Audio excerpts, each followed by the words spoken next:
Hello and welcome to Zulf Photography. Today we're speaking to Chris about his short films that he's been filming, and we've got some great topics today. We're going to be looking at how to prepare for a short film, and we're going to bring Chris on and speak about how he normally prepares for his films.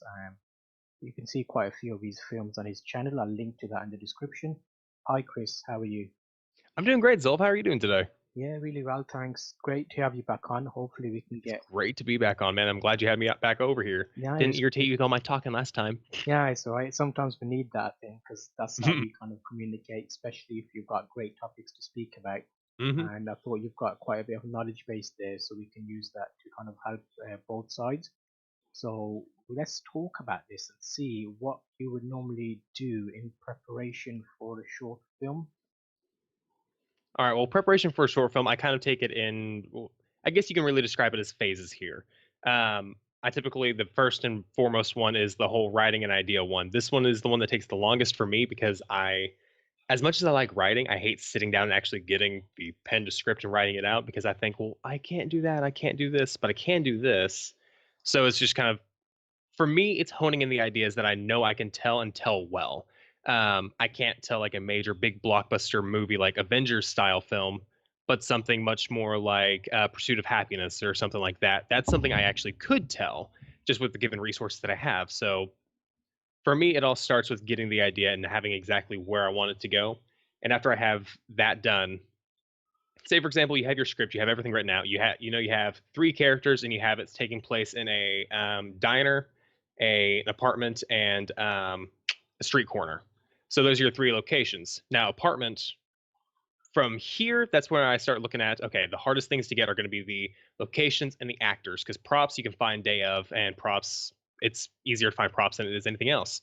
So for me, I always look at my current list of actors, like who are the people that I work with, who are the people that I know would be good for these specific roles. So say it's a light-hearted comedic sort of role for the guy, but a serious role for the girl. I already know like my friend Jordan's gonna be excellent for the role of comedic guy, whereas another one of my friends, Chloe, he wouldn't do so well. Like he could do comedic guy, but he's much more of a serious actor for guys. So he'd be much more suited for that. So it's really just narrowing down your network, or even holding casting calls if you don't know exactly who you want to have cast in that. Um, so for me, first couple things is the actors and locations. So actors, I typically pull from my pool of network, and from there I do casting calls if I don't really have anybody on head at that point. And then for locations, that's where it gets a little more complicated. So I said the three locations that we had were diner, apartment, and street corner for this example. Now, street corner, you can use any street corner that you want right there. In Arkansas, you don't need to have any permits for shooting on streets or anything like that. Whereas in California, you do. So for me, I can just go out to the outside right now and just go shoot anything I want. Don't need any permits. But if I was living in LA, I'd have to go through permitting if you wanted to be legal. Most people don't end up doing that if they're indie films because they don't have the budget for that. That's true. And touching on that actually, so kind of that process, you're going to be getting your location sorted out, but how soon Mhm. do you prepare for models and actors? Anytime I try to make sure that whenever I finish the script and I'm actually wanting to shoot, I put a deadline on myself about a month. So, say I finish a script on the first, I want to be shooting by the first of the next month. That way, I can just keep a deadline on myself, keep it, and let the actors know, like, hey, these are the shoot days that we're going to do. And what I'll do myself is I'll request time off and get those days locked off, which would be like a Friday, Saturday, Sunday weekend thing.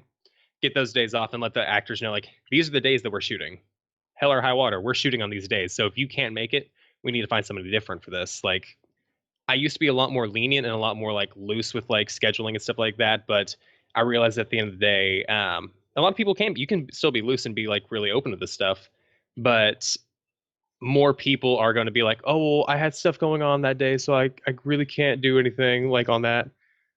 At the end of the day, I know I need to get this project out and I want them to be part of it, but some things just need to take priority in this. And it kind of sounds like a kind of jerk move, I guess you can say, but that's why I try to let people know like a month or 2 months in advance of these things so we can actually plan around it because I've had a lot of times whenever I was in high school making short films in high school. Hey guys, you guys good to shoot for a short film this weekend? Yeah, man. Yeah, man. We get to the short film day. I call them up. Hey, where you guys at? Oh, I decided I wanted to go to the football game instead. We've been planning this for 2, 3 weeks. You know what I mean? Yeah, that's true, and that can be quite demoralizing sometimes because you kind of It really prepare for can. everything and then last minute you get let down. Do you Hmm. normally have with the bigger projects? Do you have like someone on standby, or is that something you think about? I don't really. Yes and no. I suppose you can't really, because if you've got a storyline, you have the key actors, so yeah, that makes sense. Exactly. I have a couple. I'll let a couple of my friends know. Like a lot of the people that I work with have a theater background, so like not just actors, but also my crew. Usually, like my audio guy or my video guys or stuff like that. A lot of them have theater backgrounds too. So if in an event there's, I want to say it was during the 48-hour film festival in July of last year. I was trying to think of it as this year, but no, it's 2019's film Mm. 48 Hour. One of our actors, he had to leave early.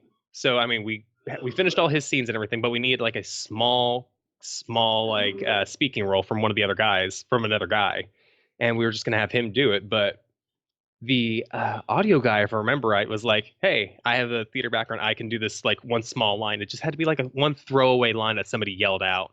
So it didn't really matter who did it. So he was able to just step up and take care of it, and it was all because like he had this theater background. He knew exactly what he had to do, how to hit his marks, and he was really receptive to feedback and stuff like that.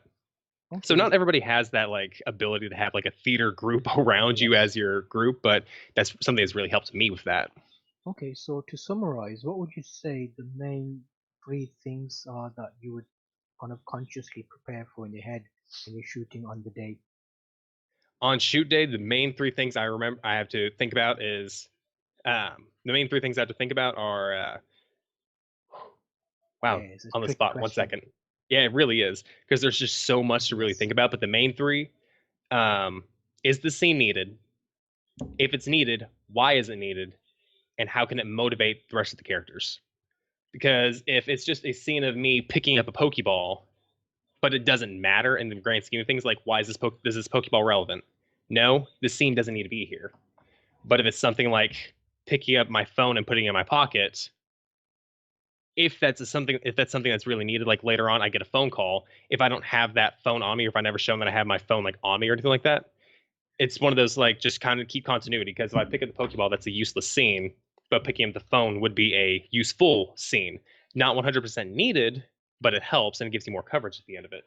So those are the main three things that I always go through: is like, is the scene needed? How does it motivate the characters? And can it be cut at the end of the day? Yes.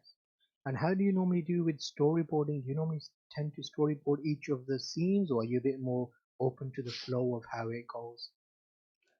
I I'm very open to how things go. I have always had a very open directing style when it comes to actually creating a short film. Like if you have an idea, I want to hear it because I want your idea might be better than mine. My idea is not the best idea and is never going to be the best idea. Some people have even better ideas than I do. Most people have better ideas than I do. So with that, my I've never really been a big fan of storyboards in that aspect, but I started realizing I've started doing them more now just to kind of show the cameraman or the director of photography how I'm wanting a specific scene to look. Yeah. Even though we deviate from that sometimes, it just shows like a guideline of like, okay, so the guy's standing right here, there's like something in the background, and instead of trying to verbally explain it, Yeah. actually having a picture reference there. No, I think that's really good because sometimes, as you in the flow of things, you can adjust. So that's why storyboard's not always there. But you're Hmm. right, for the brief explanation, it can help. And thanks for today, Chris. That was a nice, quick recap on that. And I'm hoping that we can do a few more of these where we go into more detail, especially with your current setup now where you're making your short films. So we'll link to those in the description so you can actually go and check them out. One of them is live today, which I've seen, and I want you to go over and have a look at that and make sure to subscribe over at Chris's channel as well. So I'll put a few video links up for you for other creative collaborations and you can check those out. And thank you, Chris, for today.